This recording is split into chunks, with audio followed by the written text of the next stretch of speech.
Welcome, ladies and gentlemen, to the In Good Company podcast. I'm here today with the talented, the beautiful, the future Academy Award-winning actress. Tova is in the building, ladies and gentlemen. Round of applause. Clap for yourself, Tova. So, Tova, before we get into your backstory, we should probably let the audience know a little bit about how we met. Okay. Which was 2.5 years ago, I want to say. Almost. Roughly. I have no concept of time, so I'm glad you remember. 2.5 years ago, I'm pretty sure, in acting class. And we just kind of kept in touch and became good friends, right? So yes, you actually stalked me. I didn't stalk. I would say keeping in touch. I would say keeping in touch. I was like, oh, she seems cool. We should be friends. But since then, we've been, pretty much hanging out and continuing our friendship. So we have a good time together, I would say. Yeah, I think so. Yeah, it's been fun. I mean, cocktails and good food. Good food. And we always have the best waiters and waitresses, I have to say. I think it's just, not to brag, but... But it's true. It's kind of just you picked some pretty, some nice pretty good places. So what can I say? Which is why we hang out. Which is awesome people do awesome things. Other awesome people. Yes, and have awesome experiences. So, Tova, I guess the most important question we should probably get started with is, how was your life before you met me? And then we'll get into... It was mediocre. Mediocre. And then you came into my life, and then I discovered the cocktail. You discovered the cocktail. The cocktail. I'm a cocktail connoisseur, for those of you who don't know. I am an aficionado. But really, I can't do wine, and I can't do beer. And Mara... We talked about this. Will do beer and wine with. Yes. I've just become this whole new person because of the cocktail. Because of the cocktail. There's a little jealousy there. A little bit. Uh-oh. Yeah. We'll save that for off air. But in all seriousness, Tova, I know this, but just talk a little bit about your background. You grew up in St. Croix, right? St. Croix. And then you moved to New Jersey. To Jersey City. To Jersey City at the age of, I want to say 10. Okay, all right. So how was that transition? All right. Well, I mean, obviously, St. Croix, that's the U.S. Virgin Islands, for all you people that don't know, is really just a stunning island. Yeah. I can't say enough. The food, everything, the culture. Mm-hmm. So that's really who I am. Sure. But at the same time, I was really excited about discovering this whole new place and speaking American. Okay. I say this in quotation marks. You can't see, but they're quotations. Yeah. And I really practiced my American accent. Really? I did. I wouldn't even, all the times we hung out, I didn't pick up any sort of, Some people can. Really? It's really something that I've had a couple of people say, your accent just came out. Really? I can't detect it. Okay. I mean, I know that I don't really sound like the typical American that grew up here in this area or, but yeah, it's been detected. Wow. So I'm not sure which words but yeah. That was going to be my follow-up question. How does that make you feel, when someone says, I can kind of detect your accent? Actually, I feel really good that I haven't completely lost it. Gotcha. So it's still, I'm a Crusian. That's a local in St. Croix. Okay. A Crusian, like the Crusian rum. Sure. So that's what we're called. Okay. And so, I still have the accent at home. It comes out. Oh, and really? It's strong. But I didn't think it came out when I'm, speaking in, American. But yeah, I'm glad. I still have it. So Tova, I guess along those lines, how was it blending in socially when you moved to the States or to Jersey, not the States? I think it was pretty easy. It was pretty natural, being that I was so young. Yeah. And kids generally it's easy. It's pretty easy for kids to become friends. Okay. Having said that, let me tell you about my first. Actually, it was my first experience starting a new school. Go for it. And it's snowing. Okay. And I go to school. Yeah. And I'm walking. It's after school. I'm walking home. Mm-hmm. And I'm walking by myself. I haven't made any friends. Okay. and there's this group of kids behind me, probably, I think it might have been 5 or 6 kids. Okay. So it seemed like a lot. Yeah. And so I'm walking, and I hear them making fun of me, and then they started throwing snowballs. Oh my gosh. Yeah, so they're attacking me with snowballs, and it wasn't like in a fun way, hey, let's play. It was, they were ready to like, beat me up. Oh my gosh. So I had to keep calm, because clearly I was this like skinny little scrawny kid. Yeah. I couldn't go up against 5 or 6 kids. Yeah. Boys and girls, mind you. Okay. Yeah. So I just like kept my cool. Mm-hmm. I picked up my speed, and I made it home. Okay. Safe and sound. Safe and sound. Snowball free. Yeah. It was really something. I mean, you think back, kids are cool, but kids do that. Yeah. Yeah. It's unfortunate. But it happens. But kids are pretty crappy. Yeah. They can be really crappy. We will save that topic for a different podcast. But I have a lot to say. But I guess just moving on from there, Tova, obviously you grew up in when did you become aware that you wanted to be an actress? I was 9. Okay. And it was actually I moved to Jersey City. I was 9 turning 10. Okay. It was just a few months. Sure. So, no, I was 10 years old. 10. Okay. So when we first moved, we stayed with my mother's friend while she looked for an apartment. Mm-hmm. And so back then, and I won't say my age, but the information I'm about to disclose will probably give away my age. But anyway, so the guy, back then, people sold encyclopedias. Like they went to your house and they sold encyclopedias. Mm-hmm. And so they had the demonstration. And so this guy, said hello to me. And I remember him being really tall and pleasant. Mm-hmm. And so he was saying hello, and he asked me what I wanted to be when I grew up. And I said, well, I'd like to be an actress. Yeah. And he said, well, then that's what you should do. Wow. And so I never, ever forgot that. Mm-hmm. But life happened. Yes. And I just never thought that I was even capable of becoming an actress. Wow. But it was the first thing I didn't have to give it any thought. Mm-hmm. It just came out. Yeah. Yeah. And I just always loved TV. I still do. Yeah. And so when I was 15, my ex-sister-in-law asked me what I wanted to be. Yeah. And I told her I wanted to be an actress. And so she laughed at me. Really? And so at 15, it's kind of devastating. Yeah. Yeah. Mm-hmm. And I don't think she realized what she had done, and she laughed. Yeah. After saying the words. Mm-hmm. And so in my 15-year-old mind, I thought, oh, well, maybe I'm not special enough to be an actress. Only special people can, can be actors and actresses. So then, when 4 years ago, I decided it's now or never. Yeah. And so I started, taking the steps. Yeah. Yeah. Taking some classes and getting my headshot. And how did you overcome that fear, Tova? Because a lot of people, obviously, they hit a breaking point where they're just like, I'm just going to go for it. But like, I guess what triggered that? What inspired you to say, you know what, just forget it. I'm just going to do it. Like, what was it? What was the impetus behind that liberation, I guess? I think every job that I ever had, I was so unhappy. Yes. I mean, sometimes I liked, my job, whatever it was I was, I was doing at the time. Yeah. But just in general, I never was happy in any job completely. Yeah. And so when you're not happy, there's something wrong. Yeah. And it didn't even occur to me that even as an adult, even after knowing at 9 years old and saying the same thing at 15, when I became an adult, it just never entered my mind. Sure. So I just kind of went on about my life. But every job I had, I just didn't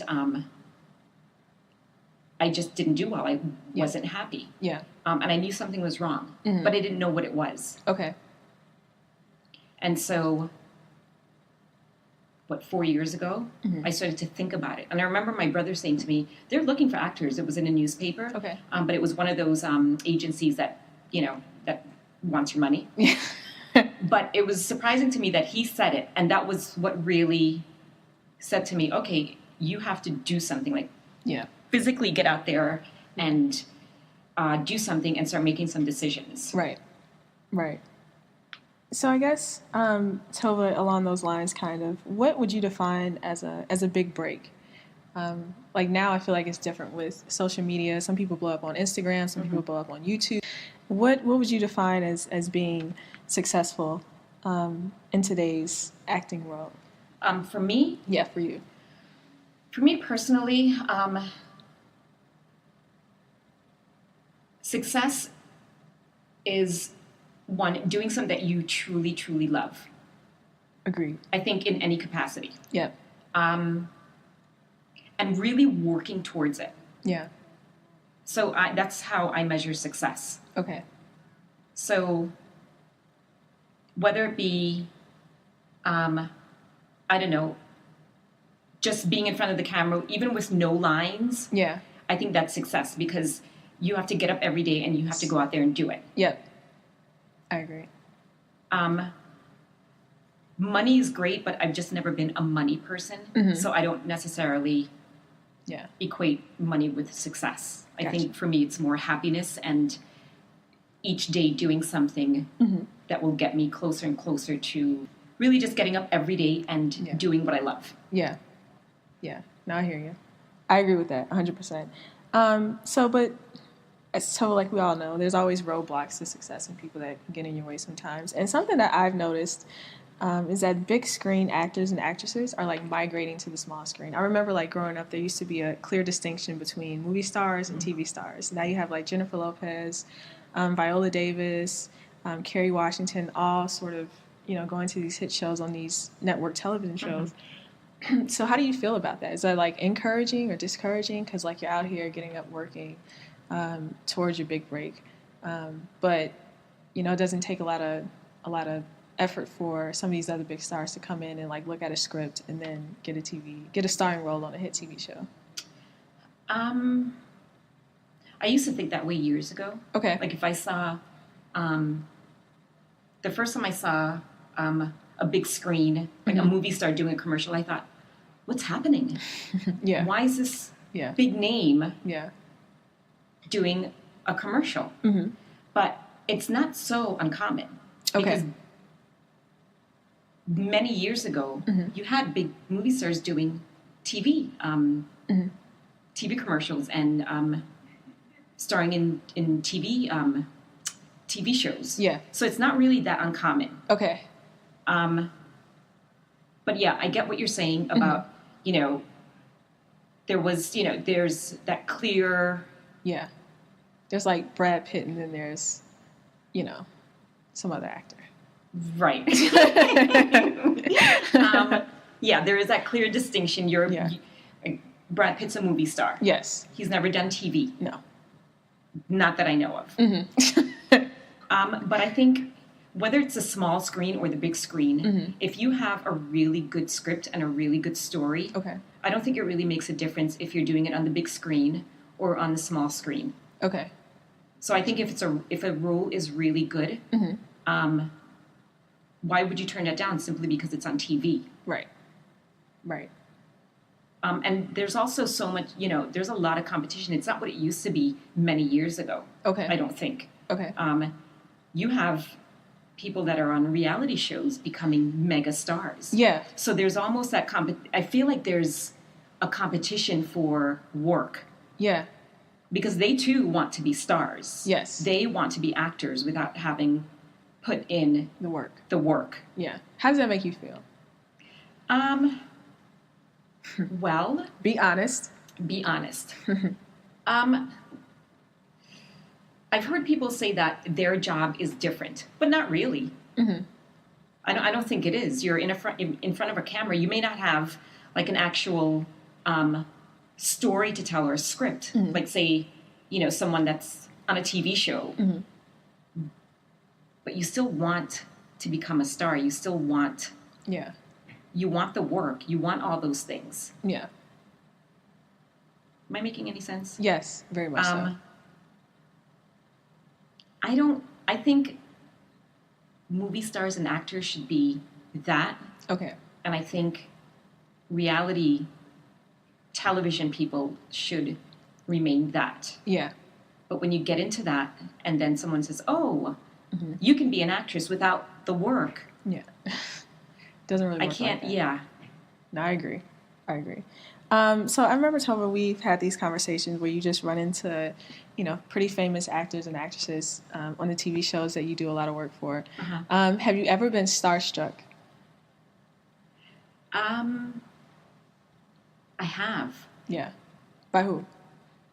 Well, when I worked on The Good Wife, I saw the cast. Okay. Like I was walking around the corner, and I just saw the cast, and because I love the show. Yeah, me too.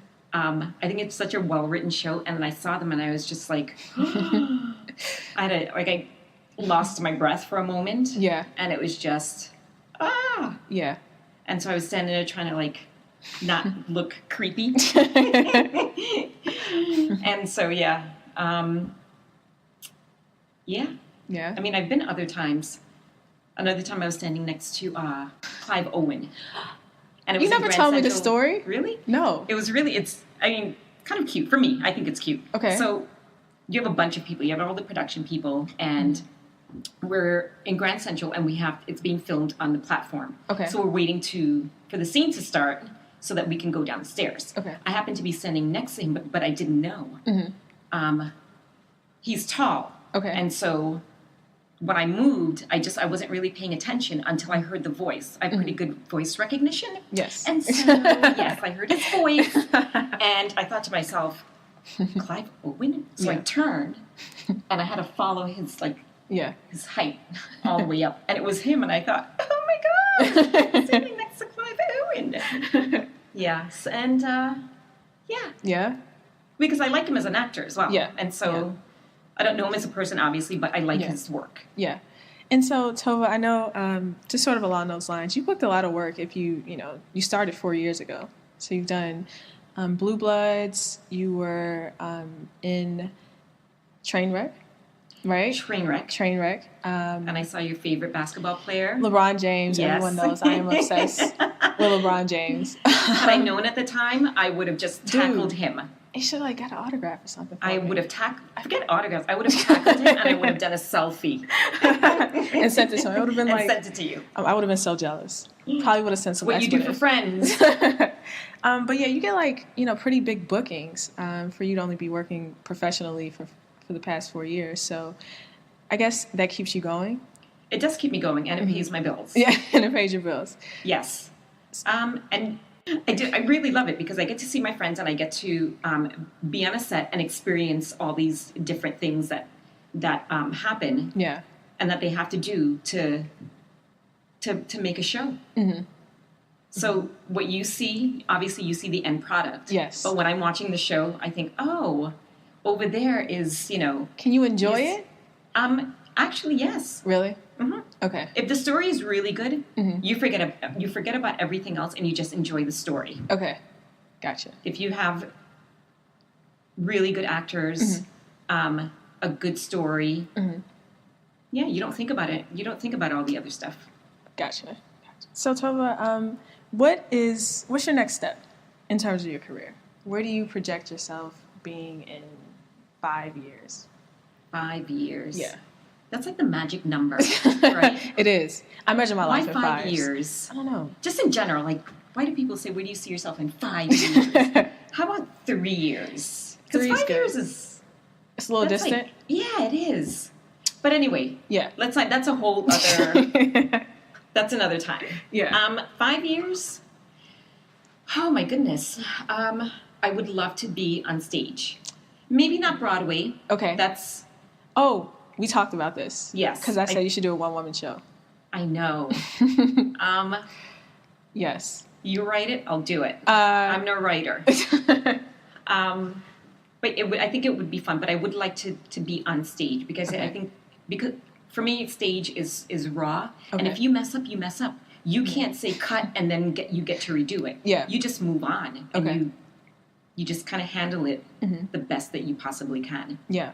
But there's nothing like stage. Okay. Well, we all know to look for Tova in 3.5 years from now on stage in her one-woman show. I'll produce Erin is going to write. I'll produce. We'll find writers, and you can do the acting, obviously. So Tova, acting is notorious for being full of rejection, as in any, I think, profession in the arts. So how do you get over that? Because it's always sort of like, not a door slamming in your face, and I never auditioned, so I don't know. But this is just what I'm hearing from different artists. How do you get over that? I would kill my confidence. You have to just get over it. Okay. It's disappointing. Yeah. But you can't hold on to it. Mm-hmm. You can't obsess about why you didn't get it. Mm-hmm. So, like anything else, if you're not chosen, mm-hmm. You can go through the list of why you weren't chosen. Yeah. You'll never know, because they'll never tell you why. Really? No. Okay. They're not going to sit you down. They don't coddle you. You don't get coddled and get a reason why. But you just have to take it as a learning experience. I know it sounds like a cliche. Yeah. But you really do. And okay. you have to, you put yourself out there, one. Okay. And that's a hard thing to do. Very much so. Putting yourself out there to possibly get rejected. Yeah. But it's so much fun. Okay. It's fun. And each time you audition, I think you get better and you do better. Mm-hmm. Sure. So I think it's all around good. Okay. And if you're rejected, oh well. So what? Yeah, so what? One. Yeah. Really? Mm-hmm. That's okay. So Tova, what has been your best and worst auditions? If you could pick two that you are willing to share, what has been your best audition and what has been your worst? Well, it was actually the same audition. Oh, really? That I did twice. Okay. And it was my first audition, and yeah. I got I saw the posting and I submitted, mm-hmm. and but I didn't realize I was submitting. I didn't realize it was an audition because I wasn't reading it. Because I often do that, I wasn't paying attention. Yeah. So I get a response saying, giving me an audition time. I thought, what is this? I didn't. Yeah. And so I wrote back, thank you for picking me, but I didn't actually... Yeah. I didn't submit for an audition, but thank you. Yeah. And it was a no reply email, and I didn't realize it. Yeah. And so it didn't go, and I'm like, what is going on? So I was resending it, and it just wasn't going, and then I realized that it was a no reply email. And so I thought, all right, I'll just do it, because what the heck? Yeah. And so I went in, mm-hmm. and I prepared myself. Okay. Okay. And so I went in thinking that I was going to have someone else there to audition with. I was auditioning for the role of an editor, a newspaper editor, and then I thought the guy was going to be there. Yeah. It turned out that it didn't work out like that at all. Okay. And so I get there, and first of all, I am dripping. Okay. My clothes are soaked because I'm so nervous. My hands are cold and clammy. Okay. And I kept wiping my hands, mm-hmm. and I was dripping. Wow. I was dripping, and I was nervous. Mm-hmm. Trying to calm myself down, which didn't work. So now I'm, you have tons of people auditioning. Okay. So now it's my turn. And she looked at me, she said, are you ready?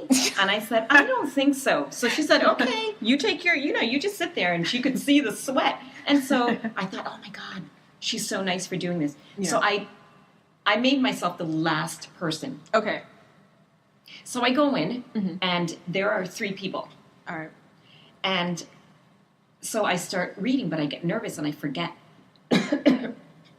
So then she said, she thought I didn't study my lines. And I said, I swear I studied my lines. I really did. Yeah. So then she said, I'm going to do it with you. I'm going to be the other character. Mm-hmm. And so I ended up having to look at my notes, which I shouldn't have had to look at my notes, but I did. Mm-hmm. And she was really nice, and she was so helpful. She said, I've been in your shoes, and mm-hmm. I want you to be successful. And I thought, wow, this is so great. So it was over. Yeah. Then I got a call back, but not for the original role, but mm-hmm. for another role. Mm-hmm. And I was fine. I went in, I got there extra early, and I sat and I made myself just calm down. Yeah. And then the patient was there, and we auditioned together, and it was great. Wow. And I ended up getting the role. Okay. Wait, what, did we talk about this? It was a doctor for a doctor. Okay. I mean, it was a couple of years ago. Okay. So, all right. But yeah. Wow. You have to force yourself. Yeah. Yeah. And naturally, I'm a nervous person. Really? Yeah. Okay. I can relate to that, though. Yeah. I think, I don't know, it's something about creative types that are just a bit more nervous and anxious, like a little bit more anxious than the I'm very person. anxious. Yeah. I can be very anxious. I just wish I didn't sweat so much. I would be okay with being nervous and anxious and you name it if I didn't sweat so much. But anyway. So Tova, who do you look up to in terms of an actress? Who is like, I need to follow that lady's career path, or I just want her career. Like, who is that person for you? Wow. That's a tough one. Because I generally don't look up to people that I don't know personally. Okay. But in terms, I like Viola Davis. I think she's whenever dope. I see her, Mm-hmm. I love her. Yeah. Mm-hmm. I do. I mean, there's so many. Mm-hmm. Jill Scott. She's good. Very underrated as an actress, I think. Very much. And she's a great singer, too. Yeah, yeah. But yeah, you're right. She's underrated as an actress. Mm-hmm. Who else? I mean, God, there's so many. Yeah. But those two come to mind immediately. Gotcha. Well, did you have fun, Tova? I did. Have That's a good it. time? We'll go out for drinks sometime next week, so we can like talk about all the off-air stuff. Okay. Are you sure? Yes. Because I can talk and just keep talking. I enjoyed you. You truly are good company, Tova. You're an inspiration to me for many reasons. So I really enjoyed this podcast. This was fun. Did you have a good time? Yes, absolutely. Of course. You're not lying to me? No. You're not just saying that to be nice? No. Absolutely. No, this was fun. I'm glad I came. Yeah. Well, stay tuned. You're Erin, and you're awesome, so I would, of course. I mean, I don't want to brag, but... Brag. We are pretty dope. So stay dope. tuned for more Erin and Tova, or Tova and Erin, I should say, projects in the future. I feel like some big things are coming, Tova. So, I hope so. 2016 and beyond. Yeah. Future producer of the One Woman Show. Academy Awards coming up. Oh, by the way, are you going to watch that? I think I asked you this over dinner. I will. Okay. Because it's Chris Rock, and I know he's funny. Mm-hmm. And you know people are going to want to watch it because of all that's happened, all that's been talked about. Let me get your take on that.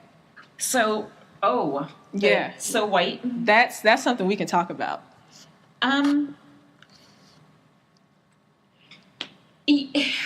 I guess it's really hard because,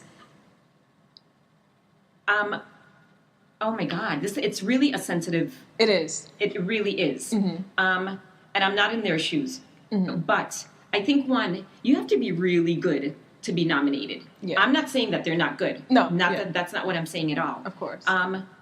But there's a lot of politics involved. Yeah. Mm-hmm. Really, there's politics in everything. Yeah. But you're gonna tell me that there's not one black actor, actress, that wasn't good enough to be nominated? Yeah. That's really questionable. Okay. Yeah. I think it is. Geez, but it's. Do you think it'll change? It's a crappy. Do I think it will change? Yeah. It's going to have to now. You think so? You're a lot more positive. Well, I'm pretty cynical myself. I noticed I didn't say yes, it's going to. I said it's going to have to. Yeah. Because of what happened this year. Mm. But you don't want to nominate someone because there was an uproar. You want to be nominated because your work was so damn good that it was worthy of a nomination and a win. Yeah. That's what I fear. Or a win. Yeah. You have a lot of good white actors that weren't nominated, but I get that you have a lot of white faces, and only white faces were nominated. Yeah. So I have a problem with that. I don't know. I just feel like we go through this cycle every 3.5, 4 years. It's just like they'll nominate. It'll be like a minority year for like the Oscars or the Golden Globes. It was just like the year of black movies. Yes, exactly. And I hate to say that, black movies.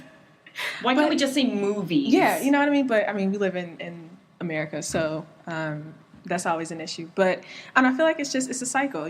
Like they'll nominate black movies for 1 year, and then next year will be all white, and then next year will be all white, and then it'll be black. You know what I mean? So I just kind of feel like it's just part of the cycle. You're right. Mm-hmm. You're actually right. But yeah, it's like the year of black movies. Do people say year of white movies? Because we know how that goes. Yeah. Because you usually have all white movies. I'm probably getting myself in trouble right now by saying all these things, but it's the truth. It's the truth. So we'll see. Time will tell. You have people that you say you're black, and it's like, oh, because that's happened to me. Really? Oh yeah, we have talked about this. Right. Mm-hmm. So there's that fear of crap. Yeah. Does that affect? I'm sorry, I didn't mean to cut you off. No, go ahead. Does that affect how you choose what you go after? No. I do sometimes worry. Mm-hmm. I do. Yeah. Not often, but sometimes it hits, it'll occur to me, well, maybe, like I submitted for something, and in my picture I was a bit tanned. And I think it was because it was a selfie, and it was a photo, and it wasn't even my skin that was so tanned. Okay. But I was told, when you lose your tan... Really? Yes. Wow. So should I have taken that? Should I have been, like... I was really sensitive to it for a couple of days. Yeah. Because the color of my skin affected me getting a job. Wow. So I felt kind of... I was bummed out. Yeah, naturally. Yeah, for a few days, it kept hitting me and hitting me and hitting me. Wow. Yeah. But you get over it, right? Yeah. You move on. But it sucks. It does. Yeah. It just makes you feel... What, back in the 1920s, they didn't have black people, or even light-skinned black people going to bars? Yeah. In Harlem? It's crazy, man. It's something that we have to work on as a society. I don't know if we'll ever get work there. on. Oh, Lord. Just do it. Yeah. But we'll have you back for another We'll talk about race relation issues with Tova in another podcast. But thank you again, Tova. I hope you had a good time. I did. I know a lot of people are going to like you.